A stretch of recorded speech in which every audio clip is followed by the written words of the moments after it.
Hi guys, welcome back to the channel Achieving Online Freedom. In this video today, I'll be showing you how to create a Facebook Reel. It is very simple to do, so let's go ahead and get started. The first thing you want to do is to open up Facebook. Once you're here on the main page, you can see where you can create stories, but above that you can change from stories to Reels. So you want to go ahead and do that. From here you can see Facebook Reels and also create your own. So click Create Reel. From here, your camera will pop up with videos. You can just click the arrow to push it back down unless you want to use one. And then from here, you want to make your video.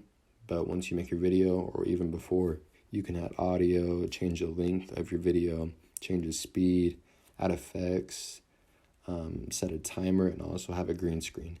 And if any problems ever happen on making a reel, you can click the three little lines in the top right and click Report a Problem. And that's how you make a reel on Facebook. Hope this video helped. If it did, please make sure to like and subscribe. It helps out the channel a lot, and I will see you in the next video.